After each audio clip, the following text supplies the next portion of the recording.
baby. You know how much anger it takes to have to hurt a baby like that? Speaking of that, what is your relationship? Covering female narcs back, and we have Tkia Beverly.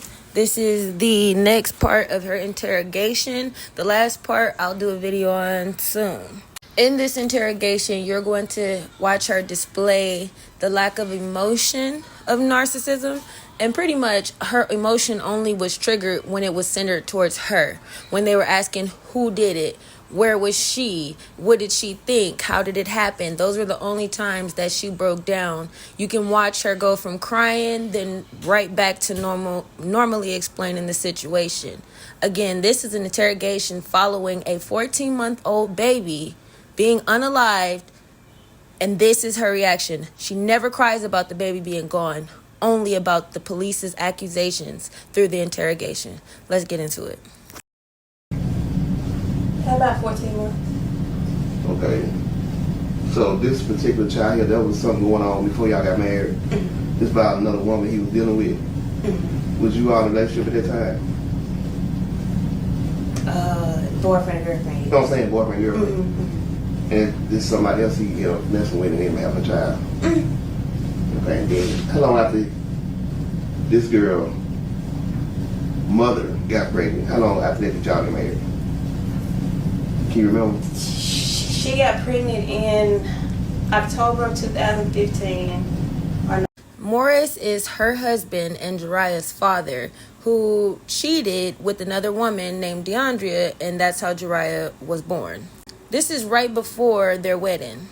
Everyone is familiar with the Cinderella story, where the stepmom plays this evil role, or this just as evil to their stepchildren. And based on this case, that is what I believe we had here.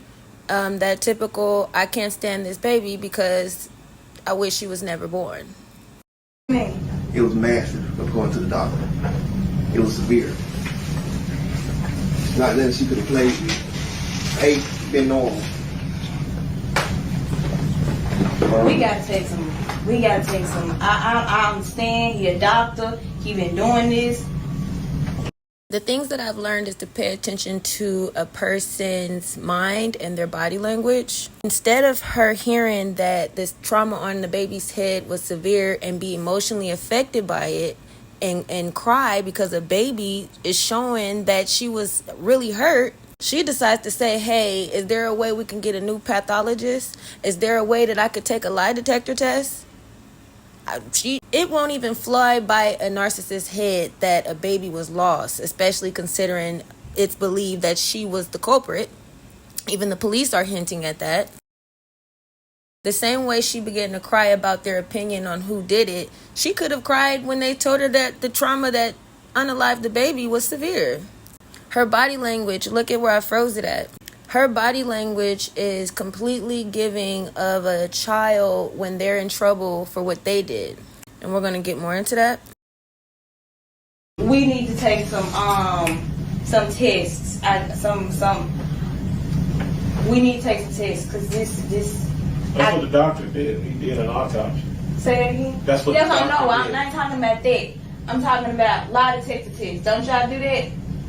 We can arrange that to happen. Well, we need to do that. Put me and Morris on there because this.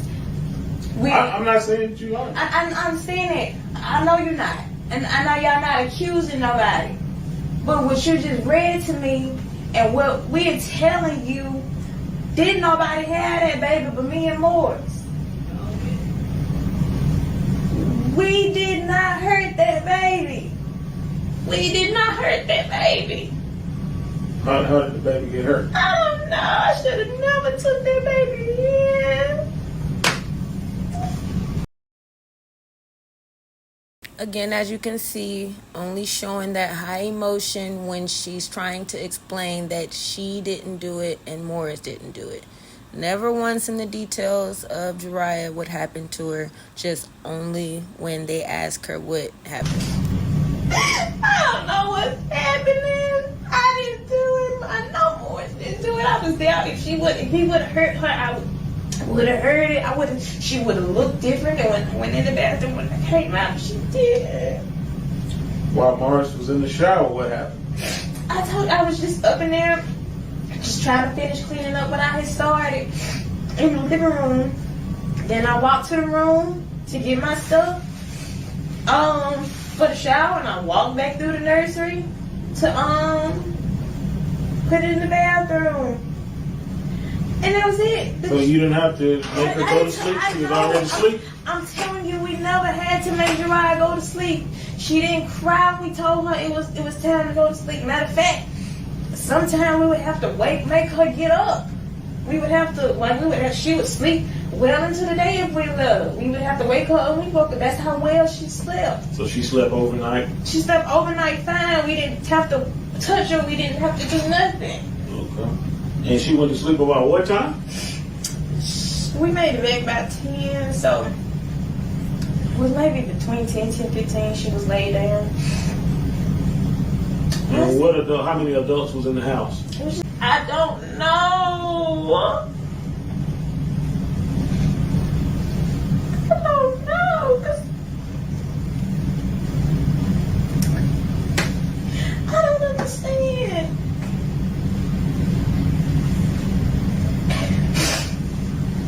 I don't understand. Have you ever had to discipline Jariah? No. Never. I left. Look, it was. She's not my baby, so I didn't want to have to spank her. I left it to Morris, but Morris just did like when she would cry. He didn't discipline her like I would discipline Aubrey. Like when Aubrey gets a little older and she's crying for no reason, she's gonna get a popping on the legs, like my mama did me. But when Jariah would cry and have like Morris come get Jariah, he would take her and he would separate her, and he would he would take her with him. He'd take her in the front and they would watch like ESPN, or he would take her and they would play with Brian, the dog we have. But he never put his hands on her. He never disciplined her like that. It was more, he's like one of these modern age parents that just want to talk to the baby. So have you ever disciplined? I've never had to. Like I said, I always look to Morris because I never wanted anything. I never wanted anything that could be said that I taken out of context. Like if I popped her and it left a mark, I didn't want them to say you beating on the baby. So I never wanted no kind of reason for my name to be in no mess here because it was so easy for it to get in there. So how did Jariah sustain that injury? I don't know. What ideas do you have? Because basically what I'm gathering from you, you're saying that Morris wouldn't have done it. He wouldn't have. So who else is left in the house now? I'm left in the house, but I know I didn't touch the baby. That's what I'm telling you. I didn't put her to bed. Morris put her to bed. We didn't. Neither one of us got up. But I don't care if we would have got up. I don't care if we would have slept in different rooms. To watch the full video, I would suggest searching her to see the full interrogation. I pretty much wanted to clip it down to some of the main points. This is just highlighting narcissism throughout her case.